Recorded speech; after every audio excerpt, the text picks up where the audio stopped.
प्रभातखबर.com, विश्वास वही, रफ्तार नहीं। ताजनगरी में अब छात्र छात्राओं को बंद कक्षा की जगह खुले में और प्रकृति के बीच पढ़ने का आनंद मिलेगा। जिले के दयालबाग शिक्षण संस्थान ने कोलकाता में बने शांतिवन निकेतन की तर्ज पर अनुपम उपवन बनाया है, जिसमें जहां एक तरफ छात्र छात्राएं प्रकृति के बीच और खुले में पढ़ने का आनंद ले सकेंगे, वहीं दूसरी तरफ अनुपम उपवन में करीब 40 से 50 तरह के फल फूल और ऑर्गेनिक सब्जियां उगाई जा रही है। अनुपम उपवन करीब 100 एकड़ बंजर भूमि पर बनाया गया है। वहीं यहाँ के पेड़ पौधों और सब्जियों को उगाने के लिए साधारण पानी की जगह एसटीपी से निकलने वाले पानी का प्रयोग किया जा रहा है। ताजनगरी में दयालबाग शिक्षण संस्थान की तरफ से 100 एकड़ बंजर भूमि पर बायोडायवर्सिटी पार्क विकसित किया जा रहा है, जिसमें देश भर से फल और फूल वाले पौधे लगाए गए हैं। इस बायोडायवर्सिटी पार्क को संस्थान ने अनुपम उपवन का नाम दिया है, जिसमें फल फूल के साथ रोजाना 200 से 300 किलोग्राम ऑर्गेनिक हरी सब्जियां उगाई जा रही हैं। इसमें गाजर, मूली, लौकी, कद्दू, खीरा, सलजम जैसी तमाम सब्जियां उगाई जा रही हैं। वहीं दूसरी खास बात यह भी है कि इन सभी फल फूल व सब्जियों को उगाने के लिए अनुपम उपवन के प्रोजेक्ट मैनेजर दीपक कुमार द्वारा साधारण पानी का प्रयोग नहीं लाया जा रहा है। उनका कहना है कि हमने साधारण पानी की बर्बादी को रोकने के लिए अनुपम उपवन के पास ही स्थित सीवेज ट्रीटमेंट प्लांट से निकलने वाले पानी का प्रयोग किया है। उसी से इन पौधों को पानी देने का काम किया जाता है और एसटीपी से निकलने वाले इस पानी से पौधे और जल्दी बड़े हो रहे हैं। प्रोजेक्ट मैनेजर दीपक कुमार ने बताया कि जैसे जैसे अनुपम उपवन में पौधे बड़े होंगे तो इनकी छाया भी अधिक होती जाएगी। इसके बाद छायादार पौधों के नीचे छात्र छात्राओं के लिए ओपन एयर क्लासेस भी लगाई जाएंगी। यहाँ पर छात्र छात्राएं प्रकृति के बीच में बैठकर पढ़ाई का आनंद लेंगे, साथ ही उन्हें शुद्ध हवा का एहसास भी होगा।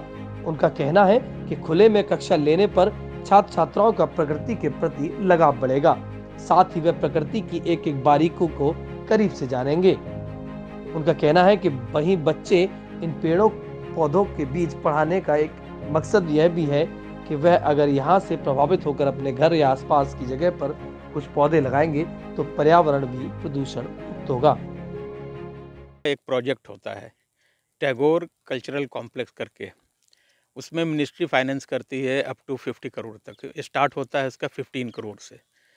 तो उसमें उसका बेसिकली आइडिया है कि जैसे शांति निकेतन टैगोर ने क्रिएट किया था उसको रिप्लिकेट करें, उसी के फ़िलॉसफी को, उसके जो लिविंग स्टाइल था, उसके जो कल्चरल स्टाइल था, उसके जो टीचिंग स्टाइल था, उसको नेशन में डेवलप करें, उसको एक मॉडल बनाते हुए रिप्लिकेट करें।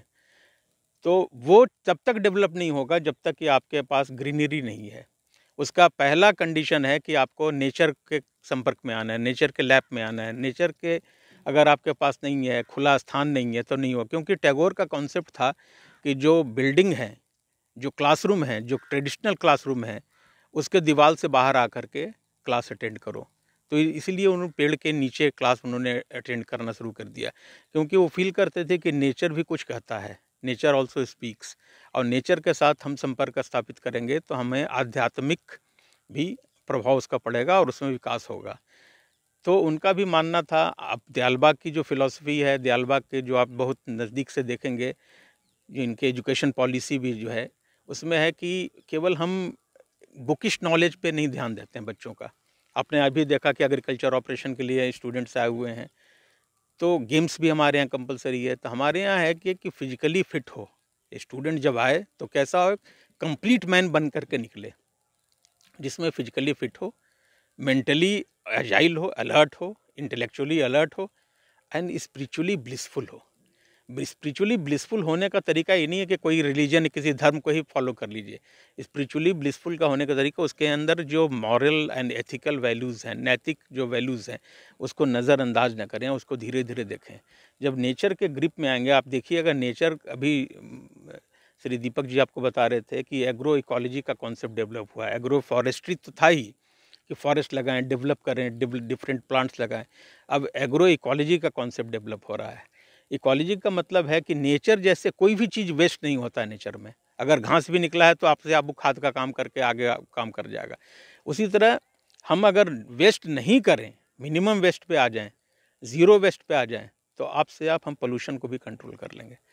तो टैगोर कल्चरल कॉम्प्लेक्स तो हम प्रपोजल सबमिट कर ही रहे हैं, रादर हम कर चुके हैं, लेकिन उसके पहले हम लोग पूरा ये बायोडाइवर्सिटी पार्क के बैकड्रॉप में ABC डेवलप करना चाह रहे थे, आर्ट, ब्यूटी एंड क्रिएटिविटी का सेंटर। तो हमारा ये पूरा डेवलप होगा centre for excellence in art, beauty and creativity. Thank you so much. ये सर क्षेत्रफल के हिसाब से देखा जाए तो 100 एकड़ के करीब आसपास लैंड एरिया है पूरा, और इसमें 45 वैरायटी हैं, और अभी जो है हम इसमें 26 से 28 हज़ार पौधे लगा चुके हैं।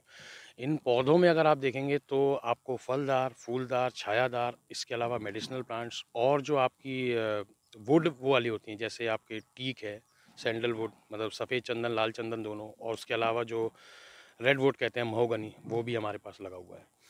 तो इन सबको मिला के हमारे पास करीब 26 से 28 हज़ार के आसपास पौधे हम लगा चुके हैं, फिर प्लांटेशन कर चुके हैं इसमें। अभी तो पौधे सर ग्रोइंग एज पर हैं, तो अभी तो विकसित हो रहे हैं। अभी आगे चल के देखते हैं कि इसमें क्या क्या प्रभाव आ रहा है। मतलब अभी जब हमने अलग अलग स्टेट से पौधे लिए हैं, तो हमारे पास जो है 90% पौधे जो है सर्वाइव कर गए हैं यहाँ पे, और वो अभी ग्रो कर भी रहे हैं धीरे धीरे। आप देखेंगे तो इसमें जैसे हमने बताया कि अभी अलग अलग स्टेट से लिए हैं, तो अब अगर आप मैंगो की बात करके चलें तो हमारे से 17 वैरायटी की मैंगो हमने लगाए हैं। मतलब हमने वेस्ट बंगाल के भी लिए हैं, महाराष्ट्र के भी लिए हैं, आंध्रा के भी लिए हैं, बाकी अपने यूपी के भी हैं जितने भी मैंगो, तो उनकी वैरायटीज़ को मिला के लगाए हैं। ऐसी अमरूद जो है हमारे पास 5 से 7 वैरायटीज़ के अमरूद लगाए हुए हैं हमने। तो इस तरीके की हमने मल्टीपल क्रॉपिंग करी हुई है। और दूसरा एक और है कि हम इसके साथ साथ आप ये देखेंगे कि हमने लैंड को जो है यूटिलाइज़ करने के लिए जो पेड़ों के बीच में जो स्पेस बचती है, क्योंकि अभी तो पेड़ को ग्रो होने में टाइम लगेगा, तो पेड़ों के बीच का जो स्पेस है उसको हमने जो है वेजिटेबल्स के लिए यूज़ करना शुरू कर दिया है। तो अलग अलग देखेंगे कि आपको पूरे खेत में हमारे वेजिटेबल्स लगे हुए हैं। वेजिटेबल्स में हमारे पास जैसे भिंडी, लौकी, कद्दू, सीजनल जैसे जैसे सब्जियाँ वो लग रही हैं, उसके साथ साथ हमने पीछे की तरफ आप देखेंगे तो पीनट्स लगे हुए हैं जो अभी निकाले गए हैं, और आलू की भी खेती हमने करी हुई है। तो हमारा ये है उद्देश्य कि हम लैंड को जो है पूरी तरीके से यूटिलाइज़ करें। और एक सबसे बड़ा पॉइंट जो हमारे इस लैंड को डेवलप करने में है, वो ये है कि हम जो है अपने लैंड को डेवलप करने के लिए ग्राउंड वाटर का यूटिलाइजेशन नहीं कर रहे हैं बिल्कुल भी। ये नहीं है कि हमने समरसेबल लगा दिया और इसको तो डेवलप कर रहे हैं और ग्राउंड वाटर को हम ख़त्म करते जा रहे हैं, वो नहीं कर रहे हैं। हमारे यहाँ आप ये देखेंगे कैनाल आ रही है पीछे से, जो सीवेज ट्रीटमेंट प्लांट का जो पानी निकलता है, STP वाटर का टैंक वहाँ स्टोरेज किया हुआ है उन्होंने, वो पानी से अभी आप दिखाई देंगे, तो वो पानी से हम जो है पूरे एरिया को वो करते हैं, ट्रीटमेंट देते हैं उसको। तो जिससे ये है कि इससे एक तो लैंड की फर्टिलिटी भी बढ़ा रहे हैं, दूसरा ग्राउंड वाटर को हमने सेव किया हुआ है, और साथ साथ उस वाटर को यूटिलाइज़ करके हम अपने पेड़ों को ग्रो करना चाह रहे हैं। जी, टोटली बेस्ड ऑर्गेनिक खाद है। ये STP का ही जो प्लांट है, तो STP का ऑर्गेनिक STP का जो खाद आता है हम उसको लेके आते हैं, या हमारी जो अपनी गौशाला दयालबाग की गौशाला, तो उससे हम अपनी खाद बनाते हैं। और तीसरी चीज़ ये है, क्योंकि हमारी यूनिवर्सिटी में बीवॉक वेस्ट मैनेजमेंट का कोर्स चलता है, तो ये जो जितनी वीडिंग होती है ये सारा हम ले जाके डंप करते हैं पीछे, और वो लोग वेस्ट से इसको कंपोस्टिंग करते हैं और उसी खाद को हम फिर यूटिलाइज़ करते हैं। तो बेसिकली यहाँ का जो भी मटेरियल निकलता है वो अपने यहाँ हम दोबारा रिसाइकिल करते हैं उसको। तो कोई भी चीज़ हम बाहर से केमिकल्स वगैरह यूज़ नहीं करते हैं इसको। ये ओपन एयर क्लासरूम्स जैसे देखेंगे आपकी, ये जो पेड़ हमारे बढ़ते चले गए हैं, तो पेड़ पूरे छायादार हो गए हैं, तो उसके नीचे जो है वो जैसे शांति निकेतन में क्लासेस चलती हैं वैसे तरीके से क्लासेस चलेंगी। और दूसरा एक ये टीला पीछे दिखाई दे रहा है, इस टीले को जो है यहाँ पे ओपन एयर जो है वो लेक्चर हॉल कॉम्प्लेक्स या ओपन थिएटर बनाएंगे, और ऐसी ही एक और टीला उस तरफ है जिसमें हम अपनी ओपन क्लासेस और लैब्स वगैरह सेटअप करेंगे यहाँ पे। और ये आप देखेंगे जैसे ये पोल्स वगैरह आ गए हैं, इस पूरे एरिया में हमने इंटरनेट फैसिलिटी प्रोवाइड कर दी है, तो यहाँ पे अब इंटरनेट भी आ चुकी है, इलेक्ट्रिसिटी भी आ चुकी है, तो इसके कारण लैब्स वगैरह या इंटरनेट से कनेक्टिविटी जो है वो पूरी मतलब हमने स्टैब्लिश कर दी है यहाँ पे। प्रभातखबर.com, विश्वास वही, रफ्तार नहीं।